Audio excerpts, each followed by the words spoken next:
Hey Leno, good morning. How are you? Hey, how are you? What's going on? I'm good. I like when I just pick up a phone call and we don't have like all the producers in between and everything else and saying, "Are you ready? Are you ready?" And But then it's your people speak to my people. yeah. So I've heard that about you. That you do a lot of your booking, your hands on, and everything else. Do you do your own makeup when you get on stage? I don't wear any makeup on stage. No, it's just easier because you really find out. Well, like here's what happens: your agent calls the thing. How about Leno? No, he sucks. I hate that guy. I never want him here again. And then the agent says to you, "They're big fans. They're just overbooked right now." Oh, okay. You know, I like it when you get the immediate answer. Okay, thank you. Yeah. Well, listen, it's a pleasure to have you here. You're coming up in like 10 days to the North Coast, and Right. people are so looking forward to having you on stage and hearing what you have to say. How far out do you plan what you're going to say that night? Well, I mean, you want to go in with an act. I hate these comics who go, "Hey, good everybody, welcome to Denver. Any Denver folks here? Woo, yeah." Hey, get to the jokes. I mean, Rodney Dangerfield was a close friend of mine, and I always like Rodney's motto: just come out and start doing jokes. Just machine gun the whole audience with gags. One after another. Keep the laughs coming. Just keep it moving. Every 6 to 9 seconds, you want to have something funny to say, and that's pretty much I mean. You're doing stuff will work. I mean, of course, every show you improvise a little bit and stuff, but you want to go in there prepared. It's like going. I'd love to do some songs. I don't have any memorized. I never pictured you much as a singer. Do you sing at all? I mean, on No, your no, own. no. I was using that example. It's like a singer walking out and saying, Right. "Yeah." So let me ask you this. I mean, you've been making headlines, not necessarily for your stage work, but for your fun that you do on the weekends and other times. I know it's so stupid, Don't, hilarious. don't you hate that? No, it's funny. It's so funny. You get one accident for free, like when I set myself on fire. Okay, that was a free one. Okay, then when I had my motorcycle accident, the accident-prone Leno. Now you're just, yeah. Are you like I am as I've gotten older? In my youth, I didn't worry about stuff. Now I go to any kind of project, even getting on my own motorcycle. And it's like my goal is to not get hurt. Whether I'm hanging a light or whether I'm riding my bike someplace, my goal is not to get hurt. Has that entered your persona now? Well, yeah. Obviously, I wasn't too successful at it, but you always have that in the back of your mind. It's like you ride a motorcycle. It's just a matter of time, you know. But yeah, I think that's fair to do. It just takes a lot longer to heal. When you're 25, you fall down. It's like, oh, that's easy, When you're 72, like I was a 72-year-old guy on an 83-year-old motorcycle. Well, what could happen there? Huh? What could go wrong? Yeah, exactly. So, in your life, are you staying busy purposely? Trying to make sure that you stay active to keep your youth about you, or is it Well, I just? don't know if it's to keep my youth about me. I just like to work. I mean, I always have, and when it's something you like to do, it doesn't really seem like work. It's like I do the J. Lone's Garage for Car Show, but I work in cars anyway. So maybe we can get a gig out of it, and it works out. If you enjoy what you do, then you're never really going to work. Well, that's been my motto for radio for 49 years. Exactly. There you go.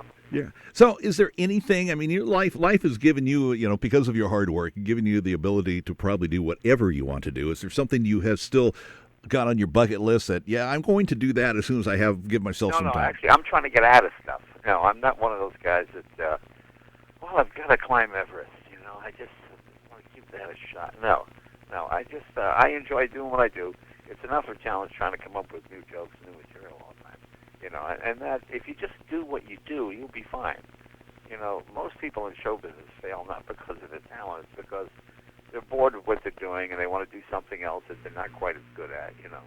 I mean, I love Michael Jordan as a basketball player. I really go see him as a baseball player. Yeah. So, do you get any kind of questions or people seeking help that are in the comic business? Like, Jay, give me some tips. What can I do to help my career go? Yeah, I get that all the time. Ask me a question, I'll give you the answer. There you go. I mean, what? In terms of what? Well, yeah, well, I'm just curious. Somebody that's on stage and asking, "Hey, should I step into this topic or not?"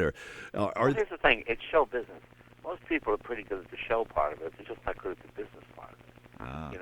I mean, the idea is that you want to keep making the act as tight as possible and get rid of jokes that are sort of outdated or whatever, and then move on whatever the new topic is and the subject is.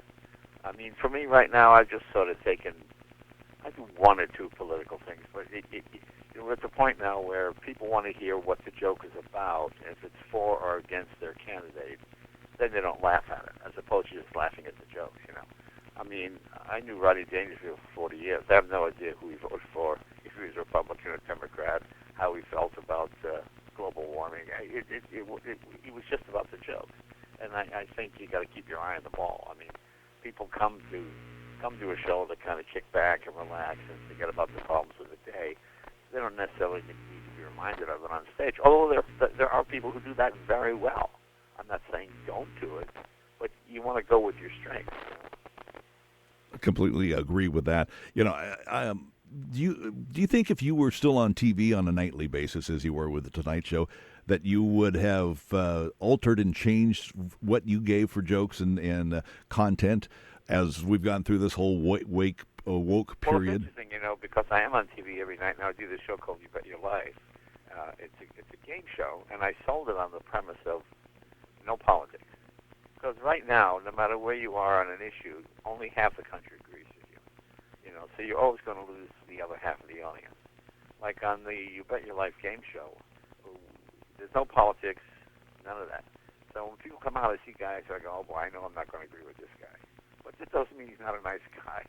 He doesn't have a good job and love his family. We just disagree. So if you don't go there, then you're fine.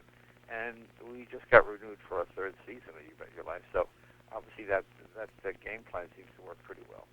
When you take yourself out into public, obviously your profile and everything, you're so well known, you're unique in how you look and so forth. Do you try to hide who you are when you want to go out for a dinner or a movie? No, not look, if you're Harry Styles, I guess it's a problem, or if you're Justin Bieber. When you're a 72-year-old comedian and people go, oh, hey, Jay, how you doing? I mean, it used to be, oh, Jay, my girlfriend's a big fan of yours.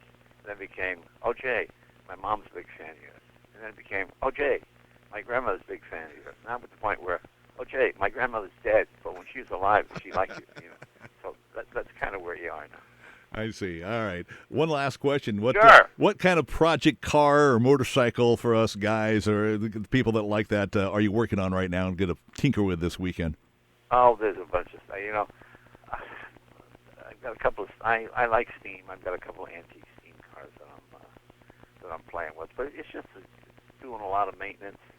Let me see. I got that. I got a '57 Cadillac that we're redoing. Nice. Just a nice big old cruiser. Put a more modern transmission and it kept the original engine. We did the cooling system. So there's a few projects out there. Have you been a tinkering gearhead since a teenager, or did that? Oh yeah, that's why I got into it.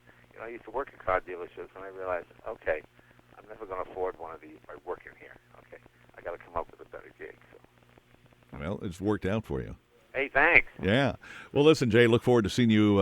Thanks for taking the time, my friend. Well, I take, anybody can call. So, when Jay Leno calls, I'll answer the phone. I appreciate that. I'll talk to you soon. All right. Have a great weekend. We'll see you here in a couple of weeks. Okay. Bye-bye. Thanks. Bye-bye.